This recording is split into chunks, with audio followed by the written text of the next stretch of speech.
Alright, I'm back and I'm going to be cleaning the throttle body and the mass airflow sensor for the Hummer H3, a 2006 model. First, I'm going to start with the mass airflow sensor, which is right here on the air intake.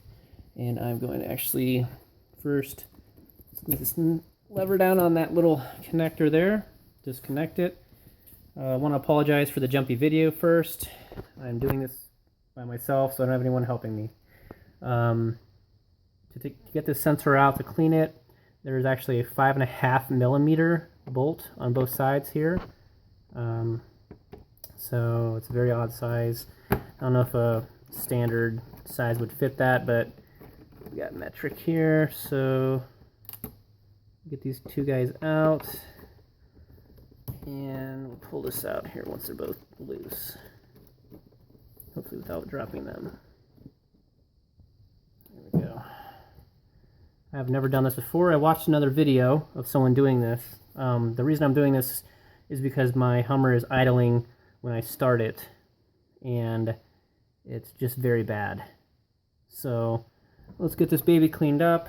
I bought this air intake cleaner, throttle body air intake cleaner, the mass airflow sensor cleaner at Walmart. It was a package for both of them for like $7.88. So I'm obviously going to use the mass airflow sensor cleaner for this, and as soon as I'm done I'll come back and we'll continue with the throttle body. Alright, I'm back with that clean, the air sensor, and I wanted to show actually one thing. I'm not going to put it back in yet. I want to show that I did clean it and what you do want to get clean when you do this. Since you have that little straw on that spray bottle, you want to make sure you get close enough, but do not touch these little wires in here. You want to make sure you spray those about, I don't know, 10 different times. Let it dry, spray again, and you'll notice they will get clean. Mine were black, pretty dirty when I first started spraying. There's that wire there, and then in between you can kind of see that one there. That was also pretty dirty. So with those two clean, I'm going to move on. I'm actually going to leave that out. You can actually see, let me focus. That is where that came from. Again, you saw me take it out, the two bolts holding it in. I'm going to leave that out until I get actually done with the throttle body, and then I'll put that back in, and then that will be the last piece I put back in. So I'm going to start taking this off. We're going to start here at this hose connection. There's a clamp. I believe it's 10 millimeter. So let me grab some tools. I'll be right back. Sorry for the delay. Alright, I'm back. And actually, to correct myself, that is an 8 millimeter bolt holding that clamp on. So I'm just going to loosen that up. It should be good there. Alright, I'm trying to do this with one hand again, so it looks like it's loose enough. Let's go to the back here. Here's another 8 millimeter on this housing clamp going into the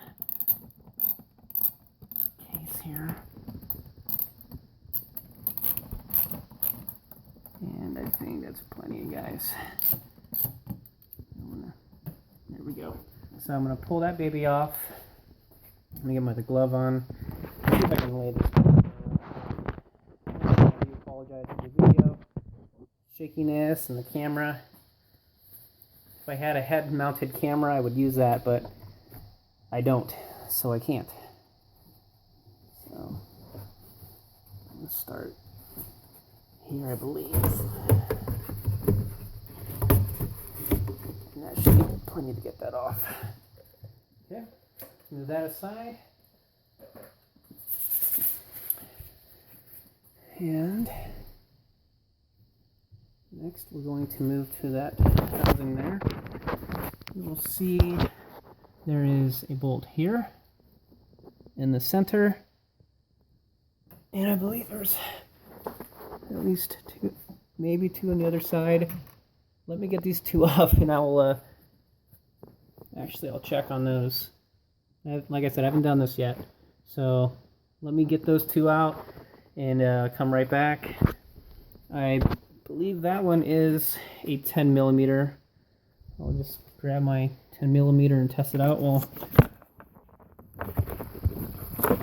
maybe I'll grab it. Okay, I won't. Alright, I am back. Those were two 10mm bolts holding that housing down. You can see here, I've loosened those.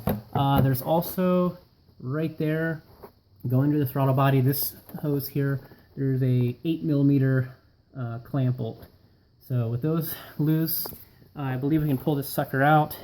I know underneath there is a hose that's going into the firewall, and you'll see that right there. I'm going to see if I can just disconnect that from below. Actually, that didn't go in the firewall, I was wrong. It's going straight down. So, pull that out. Hose looks alright. It is a little cracked, but it's a pretty flexible hose. Nothing there. There's a lot of oil coming through there. So, let's figure out what's going on, clean this puppy up. Alright, now with that said, I know there's, oh man, yeah, it's not good. So, let's get cleaning. There's going to be one more hose clamp here. I believe that's also an 8 as well. I'm just going to go ahead and say they're all 8mm bolts on these clamps. And pull this sucker off. Let's see what we got here. A little oil. All right. Well, that could be a problem. So we're going to clean those up in a minute. There she is. This is what we're trying to get off. So, there's a white clamp on this connector here. I did see someone in another video take that off. I'm going to grab my screwdriver. Give me 1 second. I'm going dark for a minute. There we go. Switch sides of my truck. And I believe this one pops out like that. Sorry.